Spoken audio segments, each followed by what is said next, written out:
When I was dreaming of sailing around the world back in the UK, I always think about being in an anchorage in the Pacific with a wave and some good company, some nice scenery, and here we are. The dream has come true. The dream has come true.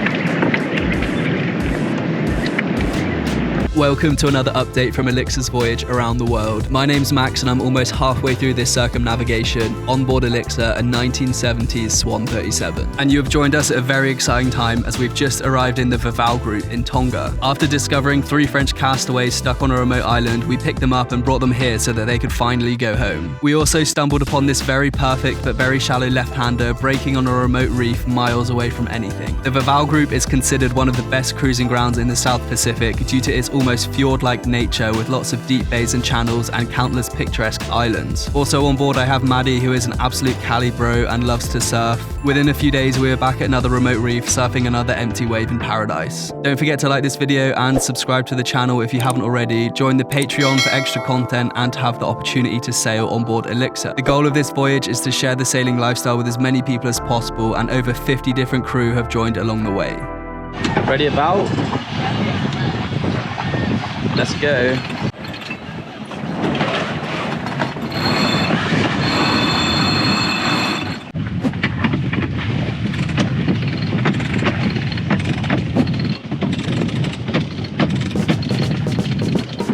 One of the reasons the Vava'u group is so good for sailing is that you can move between islands and anchorages while staying in sheltered water. This is an absolute luxury, as often in the South Pacific, moving between islands involves days of offshore sailing. We were making our way east through the group with some perfect sailing conditions. There are a few things that I'd rather be doing than this: sailing my boat in paradise with a great crew and on a mission to find some empty waves. The sailing lifestyle is punctuated by incredible highs and devastating lows. A lot of hard work and setbacks had gone into this point, and now what I'd been dreaming about for years had somehow become reality, and honestly, it didn't feel real.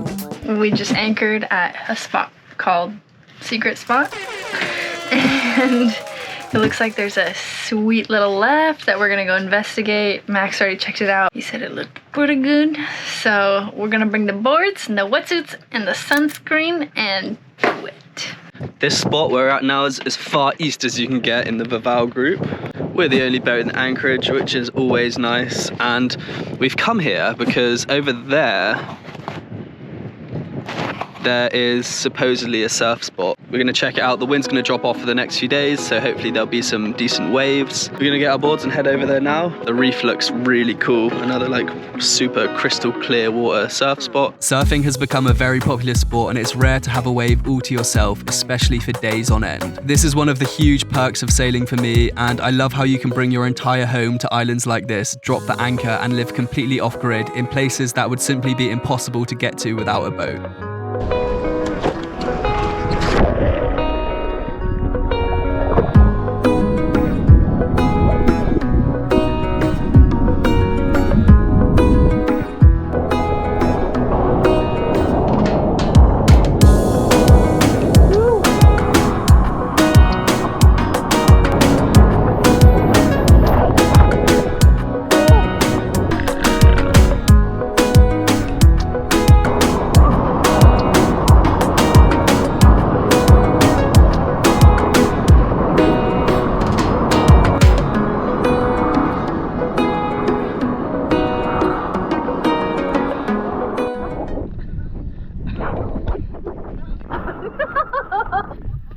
That was so great. How was that? So fun. Really? I'm frothing. If you have seen a latte with a lot of foam, that's me. Back to Elixir. Back to the boat. See you tomorrow. It was pretty good. It was a pleasant surprise. We weren't expecting it to be this good. Nothing like surfing a remote wave with just your friends in the water. It was great. And now we're heading back to Elixir with the only boat anchored next to this island, as you can see. There's Elixir over there. That's some nice golden light right there.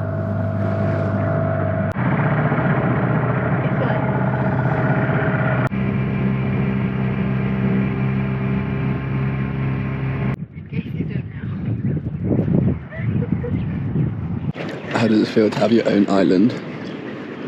What should we name it? Frother Island. Frother Island. Only frothers may enter. Well, I'm obviously not allowed ashore then. No. When I was dreaming of sailing around the world back in the UK, I always think about being in an anchorage by myself in the Pacific with a wave and some good company and some nice scenery, and here we are. The dream has come true. So for all those people with a dream of buying a boat and sailing around the world, whether you have a boat and you're in the stage of like grinding to get everything ready to go, or whether it's just a distant dream, when you get to this point, wherever that is for you, for me it was in the South Pacific, everything is worthwhile. I think moments like this just, yeah, totally make it worthwhile for me. The dream has come true.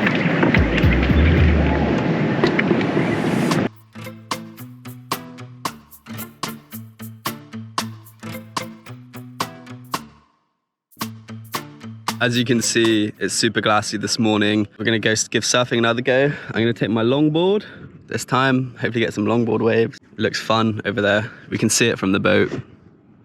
What a dream. Thank you, Elixir, for bringing me here.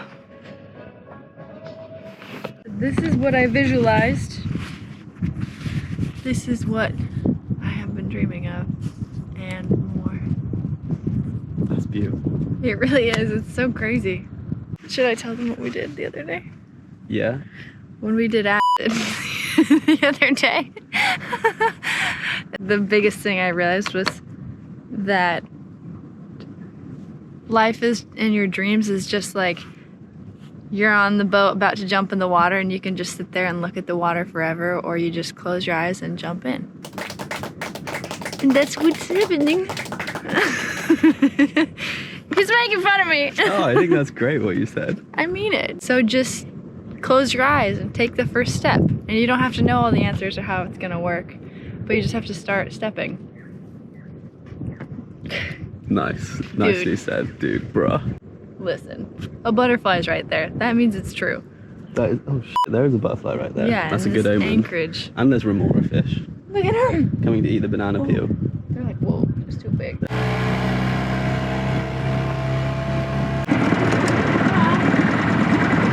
So we're back out here at the spot. Maddie's just putting the anchor down. Yeah, we're gonna paddle out. It looks fun. There's less wind than yesterday. Here's a little nug coming through right now. And to me, it looks perfect for the 10-foot longboard. What do you think? Here, buddy.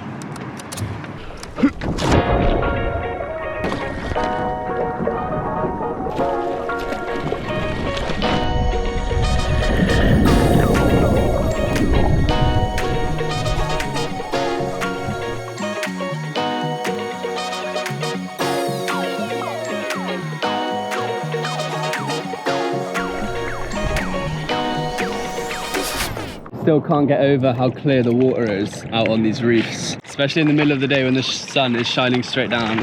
Definitely the best water clarity I've ever seen. Oh, and there's a set coming.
Low tide now, and it's getting a little bit too shallow and heavy for this 10-foot longboard. So I'm going to swap it for my shortboard.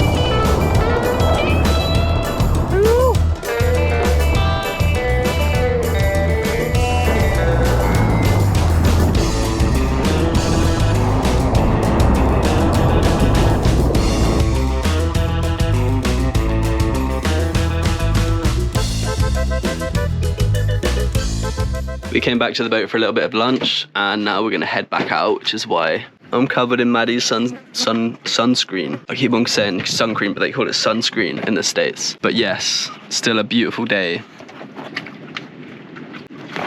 The wind's even swung around a bit and it's blowing a bit more offshore, so hopefully there'll be some fun waves out there. We'll see. Surf number 2.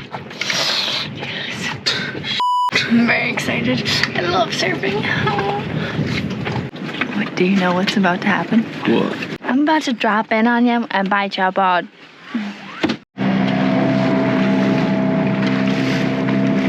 Three, 2, 1, go!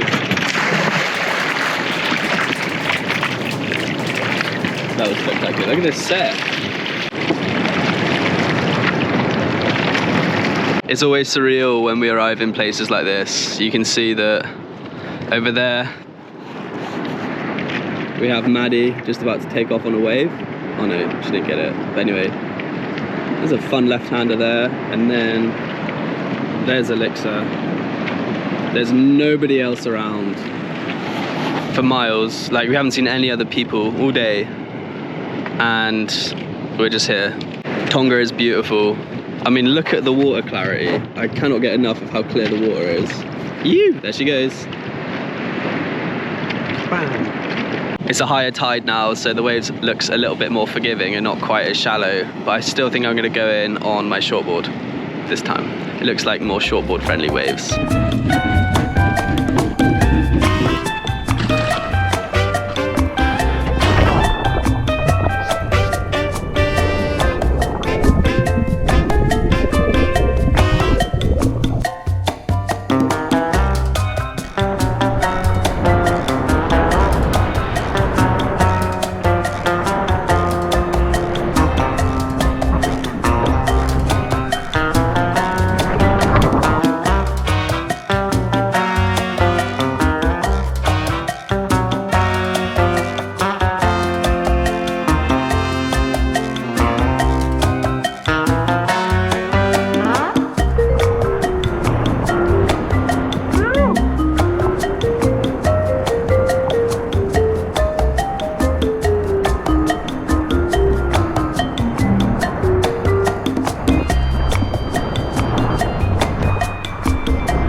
I'm not sure if there has been a time where I felt more happy and content than this. There was literally nothing more I could have asked for, and I can honestly say that these were some of the best days I've had.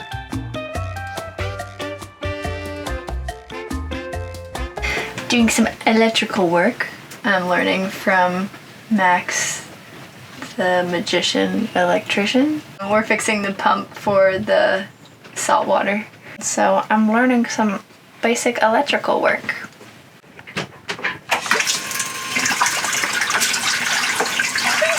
So yeah, basically the electrical terminals on this rusty old fridge are just falling apart, and one of them snapped off, so we didn't have a positive connection to the fridge, so I had to open up the motherboard and solder on a wire to take the positive connection. Problem is this fridge has just been running for like 4 years in this salty marine environment, and it's just everything gets corroded. And yeah, you really have to be creative to keep things working, especially when you're cruising for a long time. But we have a fridge again, which is great.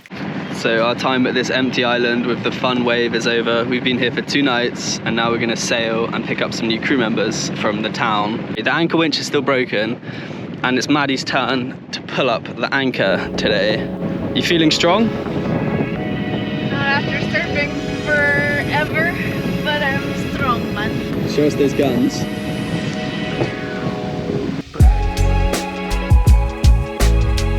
I don't want to get my pants dirty. He loves it when I do the anchor, huh?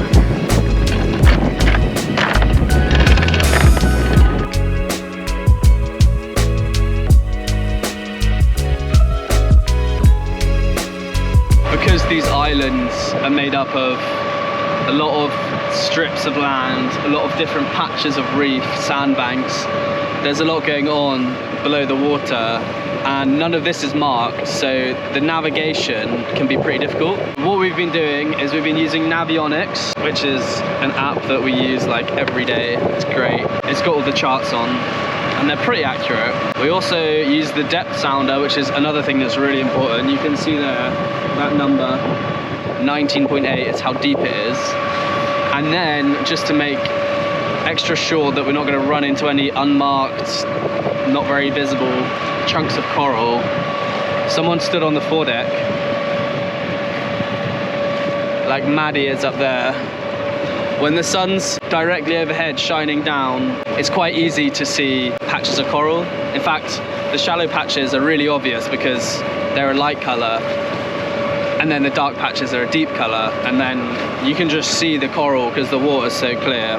So whenever we're moving around atolls in the Pacific, we've got someone on the front of the boat just to make sure that we're not going to run into any chunks of coral, because we don't want to do that. So after a few dreamy days completely alone on our little island, we left again for the town of Vava'u to pick up some new crewmates for the next leg of the voyage. The cyclone season in the South Pacific was looming, and it was time to start thinking about the next leg of our journey to New Zealand. Thanks for watching another update from this voyage around the world. Don't forget to like the video, subscribe to the channel, and let me know what you thought of this episode in the comments. Join the Patreon for crewing opportunities on board Elixir, as well as to have access to more exclusive content like my monthly newsletter, the Elixir Express. Check out our online store for untied t-shirts, and in the next video we're going to be spending some more time in Vava'u, picking up new crew and ticking off something that has been on my bucket list for a long time. Thanks again for following the journey, and I will see you in the next video.